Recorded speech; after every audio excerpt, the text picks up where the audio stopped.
வணக்கம். எண்ணம் போல் வாழ்க்கை. நம்ம என்ன நினைக்கிறோமோ அப்படிதான் நம்ம வாழ்க்கை இருக்க போகுது. நம்ம நல்லதே நினைச்சோம்னா கடவுள் நம்மளுக்கு நல்லதே பண்ணுவார்.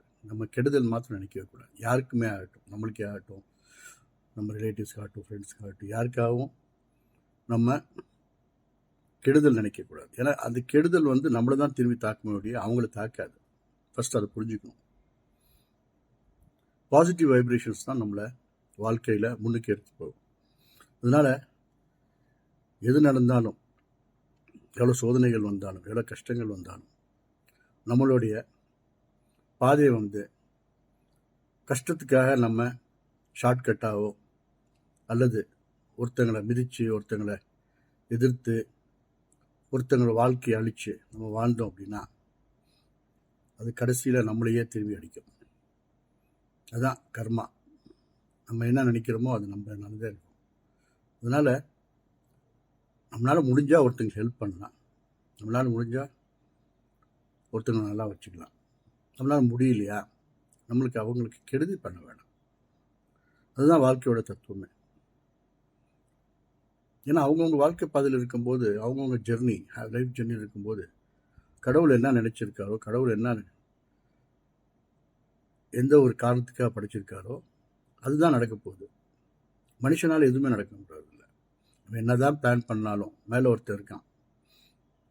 கடைசியில் அவனுடைய கணக்கு தான் ஜெயிக்கும் ஒழிய நம்ம கணக்கு ஜெயிக்கிற மாதிரி தெரியலாம் பிகினிங்கில்.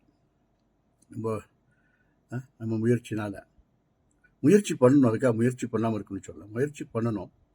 முயற்சியிலையும் நல்வழியாக இருக்கணும். 4 பேருக்கு நல்லது பண்ணுற மாதிரியோ அல்லது 4 பேருக்கு நல்லது அதனால ஆகும் அப்படின்னா கண்டிப்பாக பண்ணலாம். அப்போ டெஃபினட்டாக அது நம்மளுக்கு பாசிட்டிவ் வைப்ரேஷன், பாசிட்டிவான ஒரு பலனை கொடுக்கும். அதுதான் இம்பார்ட்டண்ட். ஸோ பகவத்கீதையில் கிருஷ்ணர் தான் சொல்கிறார், நீ என்ன நினைக்கிறியோ அதுதான் நடக்கும்.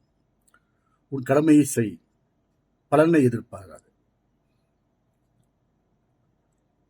அதுதான் வாழ்க்கை. நம்ம என்ன பண்ணாலும் பாசிட்டிவோட பண்ணும்போது அதோடைய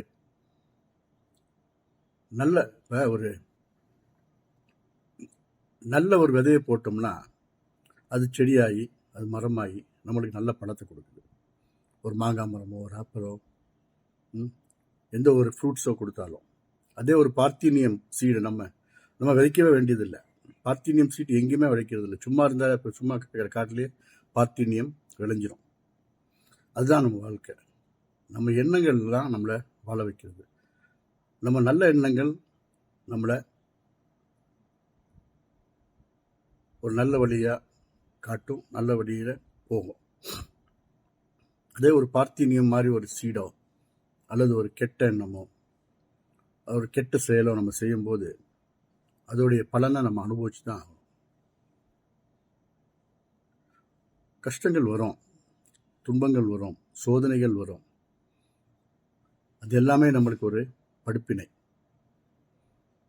ஏன்னா நம்ம பிறக்கும்போது ஒரு ஃப்ரிட்ஜ் வாங்குறோம் அப்படின்னா புதுசாக அதுக்கு ஒரு இன்ஸ்ட்ரக்ஷன் மேனுவல் கொடுக்குறோம்.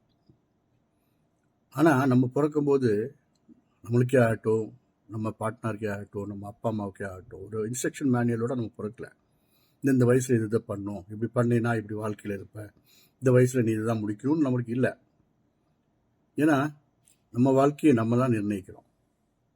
நம்ம எப்படி வேணாலும் வச்சுக்கலாம். அது நல்லதாகவும் இருக்கலாம், கெட்டதாகவும் இருக்கலாம். நம்ம பாதை என்ன எடுக்கிறோன்றதான் முக்கியம்.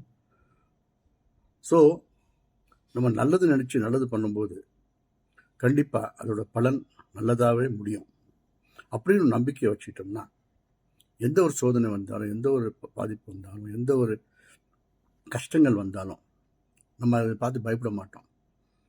ஏன்னா நம்ம நேர்மையாக இருக்கும்போது எதுக்கும் பயப்பட வேண்டியதில்லை. கடவுளே நம்மளுக்கு கூட இருக்கிறாருன்றதான் அர்த்தம். நம்ம தப்பு பண்ணும்போது தான் நம்ம பயப்பட வேண்டியதாக இருக்கும். ஏன்னா நம்ம மனசாட்சியை கொடுத்துக்கிட்டே இருக்கணும். மனசாட்சியை சொல்லிகிட்டே இருக்கும், டே நீ பண்ணுறது தப்பு தப்பு தப்புன்னு. அதே மீறி நம்ம பண்ணோன்னா அதோட பணம் அனுபவிப்போம்னு நம்மளுக்கு முதலே தெரியும். தெரிஞ்சு சில டைமில் பண்ணுறோம், மாட்டிக்கிறோம். அப்புறம் கஷ்டம் வந்துருச்சு, நம்ம எப்படி பண்ணுறோம், அப்படி அதனால் அப்படி ஆச்சு இப்படி ஆச்சு நம்மளுக்குள்ளாரே மனசாட்சியை நம்ம திட்டுற மாதிரி வந்தது ஒழிய, நம்ம நேர்மையாக இருக்கும்போது நம்ம அந்த நேர்மையை நம்மளை காப்பாற்றும் அப்படின்னு சொல்லி, எண்ணமே வாழ்க்கை, எண்ணம் போல் வாழ்க என்று சொல்லி என்னுடைய இன்றைய தாட் ஃபார் த டே இன் தமிழ் முடிச்சுக்கிறேன். வணக்கம். என் பேர் ராஜா சொக்கலிங்கம். நான் ஒரு ஆத்தர், ஒரு என்டர்பிரனர் கோச் அண்ட் என்டர்பிரனர். வாழ்க வளமுடன். தேங்க்யூ.